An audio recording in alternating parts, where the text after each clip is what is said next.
You're tuned in to the MtG Cable cast, where they cover Magic, the Gathering Finance. All right? You don't know about it? You're tuned in right now and get ready to learn some shit. Buckle your seatbelts and light a blunt and get ready for the MtG Cable cast. Starring Reptar and Thirsty, them onion head motherfuckers. Alrighty, guys, welcome to the newest episode of the Cabal Cast.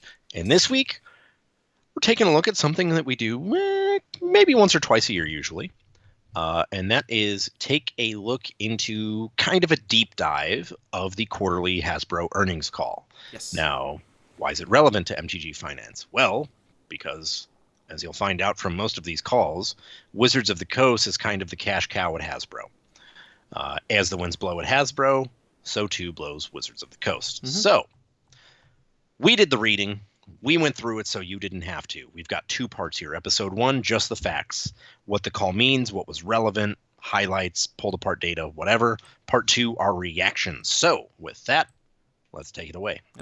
Up top, Chris Cox would like everyone to know that new products are delighting our fans around the world, including the return of Furby. That was news to me. I hope it's a demonic television show. Or that weird recorder that got in trouble in government buildings. Now, yeah. In Q2, Hasbro Inc. saw a revenue decline of 10%. That was ahead of expectations, and that was driven by stronger than planned point-of-sale trends within consumer products. So basically what that means is that expectation was a larger decrease in revenue due to more sluggish sales compared to payouts, reductions across the organization of various odds and ends. But what happened was they actually saw stronger than expected sales, and that reduced the amount of revenue declined. So Hasbro knew they were going to be in the red, and basically the statement says, hey, we expected to be in the red 10%, or sorry, more than 10%, and we ended up being only 10% in the red. Cool, fine, that's great. This is a company that said last year they needed to restructure. They cited some things that we will go over later, and They noted their brand Blueprint 2.0 as being an object revolutionary. To move forward with, and hope that it could buffer this. And it looks like some of their planning has. Something that's relevant to the call and is something that's kind of made news recently after Marrow had a conversation and everything is that Lord of the Rings is seen as an evergreen set. It's a long tail product, which means they can print it as long as 1, they can afford the license, depending on what the licensing agreement was, and 2, as long as it sells well. Now, the reason this matters is because we have a upcoming reprint, restock, whatever. MH2 is also an evergreen long-tail product. Yes. There's a reprint coming next month, or restock next month, or October at some point. That set came out a while ago. Mm-hmm. That being the case, that means Lord of the Rings is seen as one of these sets that maybe a year down the line, Wizards of the Coast is like, hey, our sales numbers are dragging a little. Let's throw some new serialized cards into the Lord of the Rings, and we'll try it again. Again, milking the cow for all it is worth. Yep. So that was kind of interesting to see, and there's like some weird interpretation of this. It happened on the call, and I couldn't find it in the PowerPoint or in the call notes. So it looked like there was just kind of Chris Cox's word that were misconstrued around the word evergreen versus long tail. And to your point, long tail just means that they can either continue printing this at a rate that they see fit or fire up the printers for it whenever they need. Yeah. One of the other things they did that they cited last year and that did impact Magic was the local and global inventory levels, or owned and global inventory levels. And those were reduced by 16% each, which was great. It basically meant that all the warehouse toys that they had, games, everything, it's starting to move. So they're no longer just sitting there collecting dust and becoming a money pit. That's what they wanted to see. That's what we want to see as, people who are interested in seeing this company continue to succeed. Is if they have overhead stock, they need to get rid of it somehow. And if it's just fire selling it, awesome. get it out of there. Be done with it. The other relevant thing about that is that obviously sets selling well is great for shareholder metrics. It's great for board metrics. It's less good for player metrics. Think of yourself as a player. Hasbro is marketing, or Wizards of the Coast is marketing a new set to you every day, just about. Well, just because they print it doesn't necessarily mean you're going to buy it at the rate that it has to be for stores to sell it profitably. Yeah. It also speaks to the fact that they're doing more print to demand from a Magic sense. We've been seeing Secret Layers print to demand for a couple of years now, so we know that Magic product is not really part of that overhead, but that does impact Hasbro's bottom line, which then in turn impacts WotC at the end of the day, because cost-cutting measures are taken across the entirety of an organization. Nobody is safe from it. No. So when you no longer have to worry about your overstock of, IP branded monopolies that are just rotting somewhere, you can feel safer on the WotC side of things. And I want to stay outside WotC for a little bit longer before we go back to that.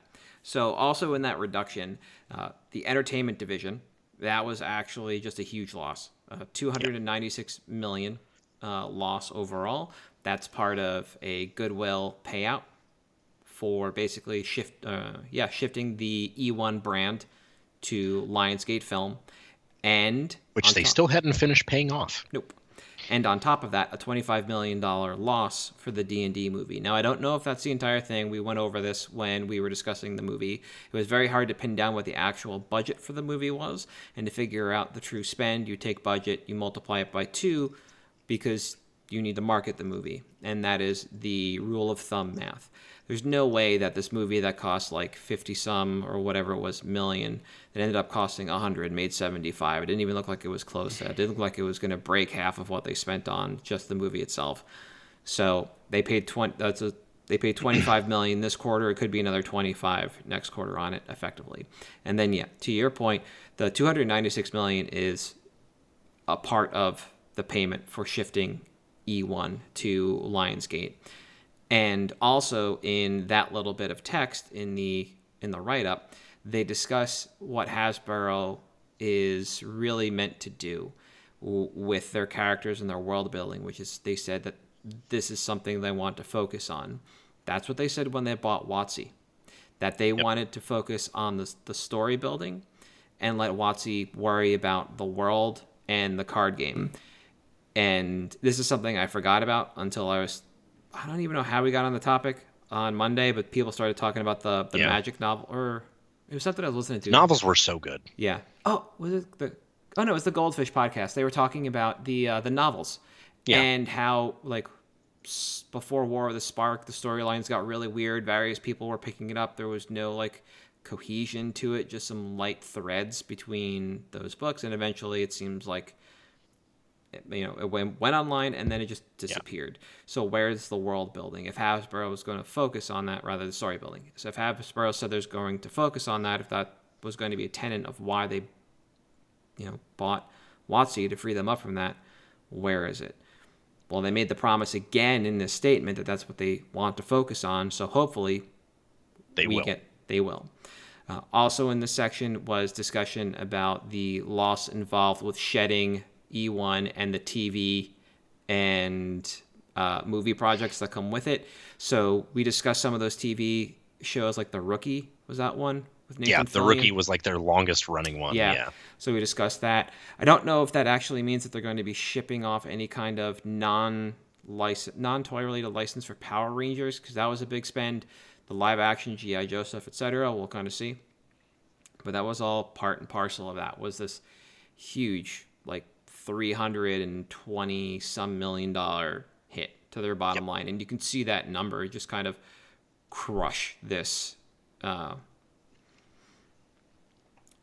this quarterly earnings call, alongside they say this once, or they say it in such a way that it really makes you think a lot happened, but they cite the loss of licenses.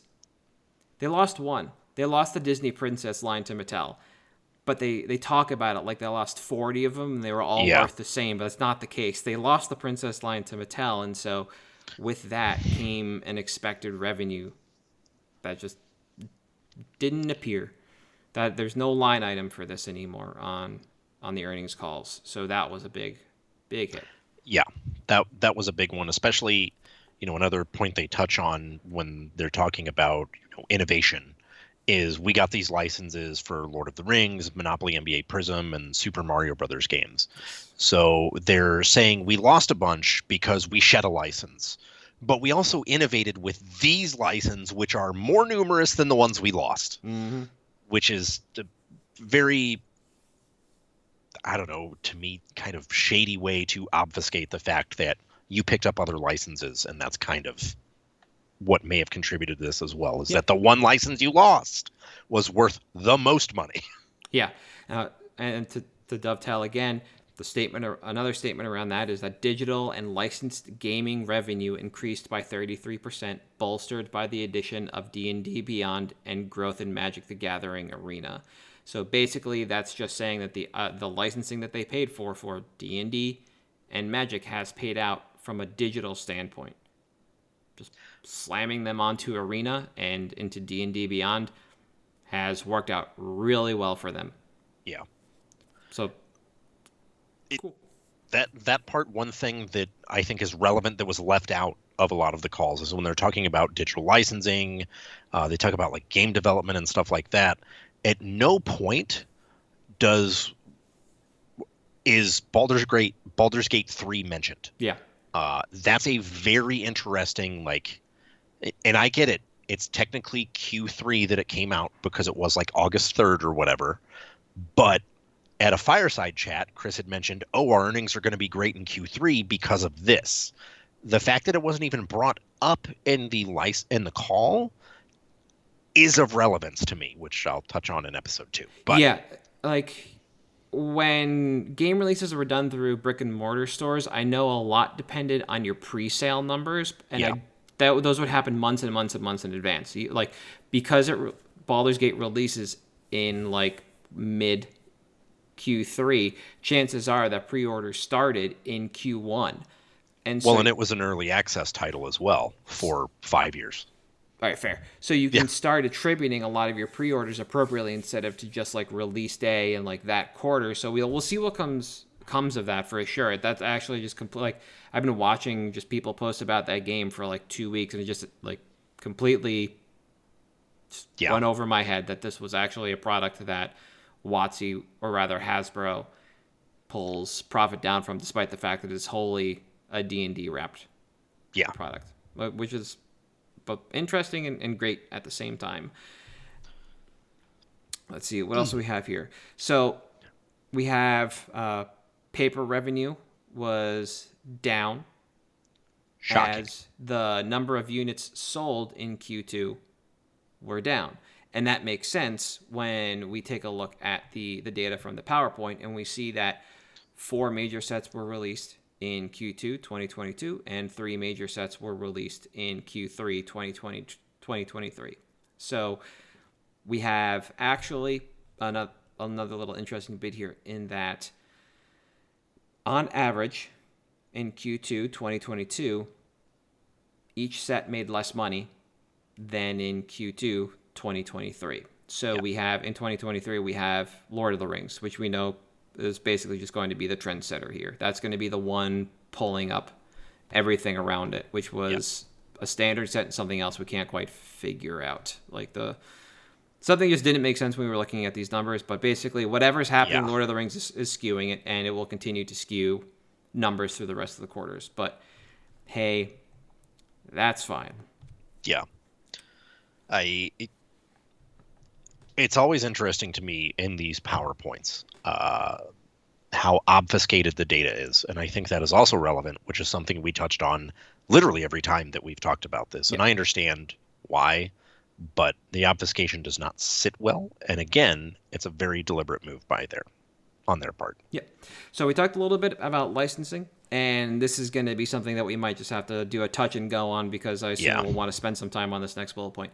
Operating profit decline of 37% due to lower revenue, higher royalty expense associated with Universes Beyond, and increased investments.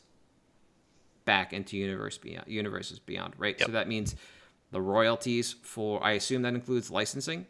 That's Yeah. going to include the art associated with, etc. Shoot into 37% of the profit. Now, that doesn't mean it wasn't unprofitable. No. It was.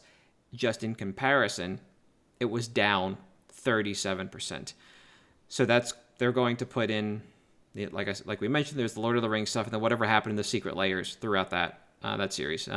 Royalties to the artists that are doing the artist series stuff, so in particular, the individual artists for Secret Layers, etc., is going to happen. Then we have the Doctor Who stuff coming out in October, so that'll be Q4 barely. I'd have to double check to see if it's September or October when it releases. But we could see an even larger reduction in revenue because of the cost of that license. I do not know. I can't imagine what the BBC is going to ask for this. And then you have likeness rights as well, not just royalties, because they are using the likeness of all the doctors, all the companions, and that's another little... Daleks everything. Yeah. I don't think you have to pay a Dalek likeness rights. You're going to pay it to a garbage can. Well, that's fair, yeah.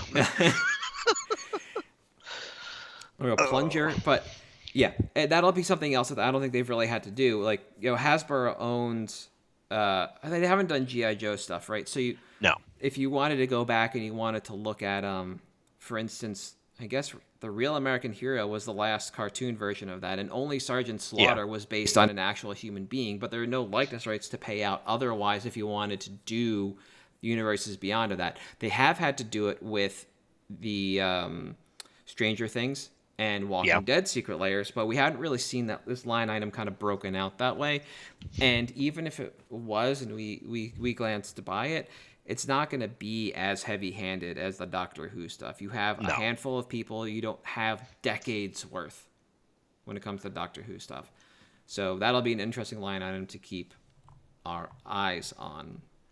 The thing that I do want to say about keeping eyes on that for licensing specifically is, for those of you that saw the 2024 release, there are Fallout, Assassin's Creed, Final Fantasy, a lot of big IPs. So this is definitely something that I feel like, and it's pretty much glossed over in the PowerPoint as well. Yeah. This is probably going to be one of the most relevant things to pay attention to as far as what's going on with Hasbro and how it could affect Wizards of the Coast because of how much they're spending on licensing and how little they're making. Yep.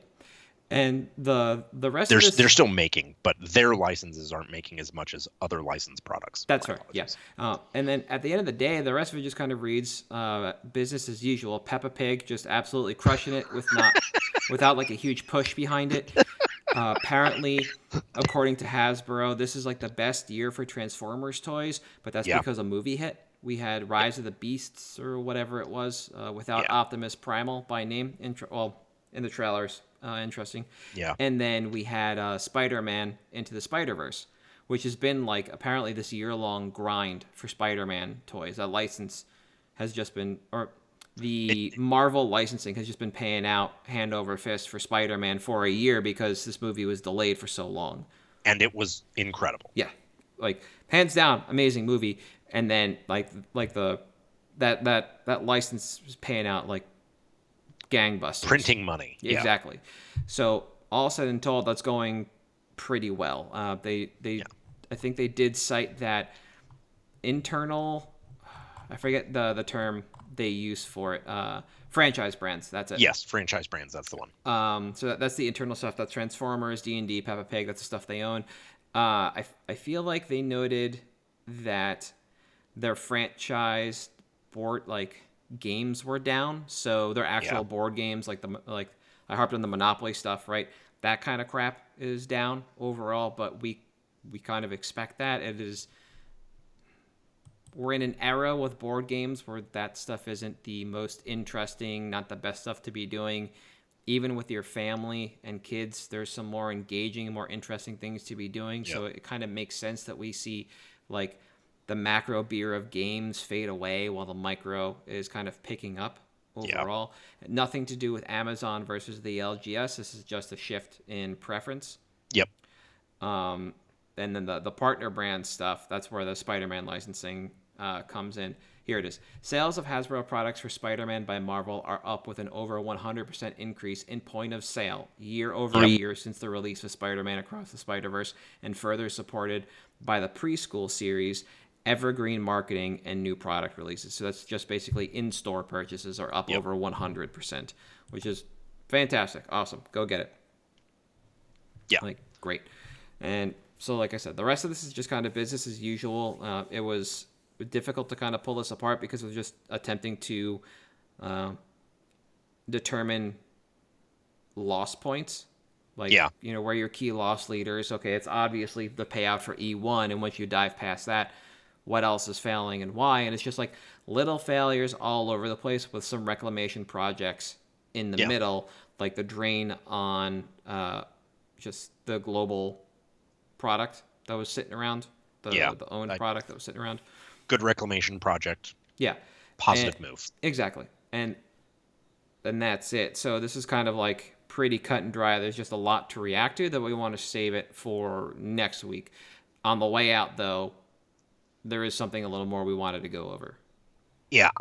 So this actually just dropped last week. So there's this news source, License Global, which talks about licenses, financial growth in licenses. It's no secret that for a long time, Pokemon has been compared to Magic because of card games, etc. Last year, Pokemon Company experienced a 36% growth because of how much revenue they made from licensing their own brands. That's insane. Yep. Like that is an enormous increase in size. If the Pokemon Company is able to license its products out to everyone, basically, I mean, they even license to Universal Studios. Their park in like Osaka has exclusive Pokemon merchandise. It is so powerful that this company believes that because of the licensed Pokemon product there, Universal is seeing growth. Like, market growth. Because people are going to Universal to buy the Pokemon product that's there. Yeah. And it's very interesting to me that Pokemon has found a way to take advantage of licensing its own properties and grow the company in doing so. Yet Hasbro has basically been shedding for about 2 years now and just keeping its 3 or 4 IPs without actually making new ones and trying to grow the brand. That, to me, is a huge opportunity for them that I feel they should correct, because they're both global companies. Yep. Pokemon has been around for a slightly shorter time than Magic. 96, but somehow they have been able to grow their brand exponentially through marketing, through licensing, through a bunch of agreements that Hasbro all has access to, but they don't use their IPs for it. I can't remember the last time there wasn't a Pokemon show on television. I can't remember the last time there was a Transformers show on television. Just something that I wanted to mention because I think it's relevant. Yep. It shows some level of ineptitude, I think, on the part of Hasbro to not properly market all of its properties, except Peppa Pig. You continue to fucking kill it, girl. Yeah. A lot of that stems from the fact that the Pokemon Company is willing to license its products out to companies that can handle it properly. Yeah. So they own the IP, and then they let somebody else take care of the TV show, and somebody else make their plushies, and somebody else make their card game, and somebody else make their key. That's it. They just let it go. Whereas Hasbro wanted to in-house everything. Found out after 6, 8, 10 years that they couldn't handle it. Yeah. And now is shedding it and showing that loss for it.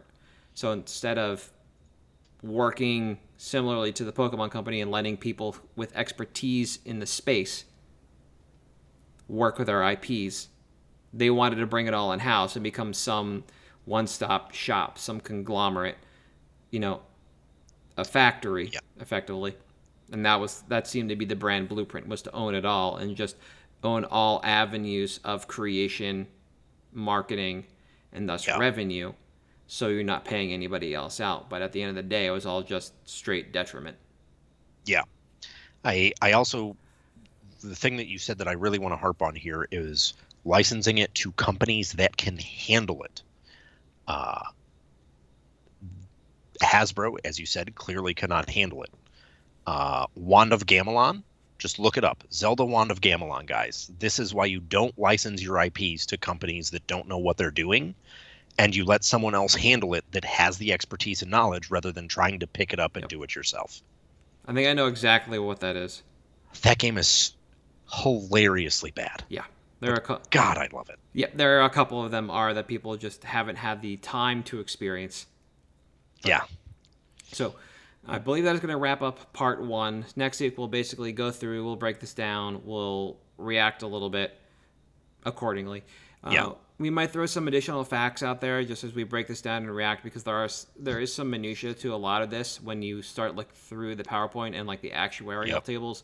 But we just wanted to cover the highlights from this, some of the quotes that they were giving us, breaking it down, and then discussing like some of the largest hits and concerns that they had, like hits to revenue and concerns they had from the year previous, to catch up to kind of where we are now. Yeah. So for at MtG Cabalcast on Twitter, Facebook, Patreon, and YouTube, I am at Halt, I am Reptar, you are at Damon_Thurston. All right. We're back, baby. All right. We'll see you next week. Deuces.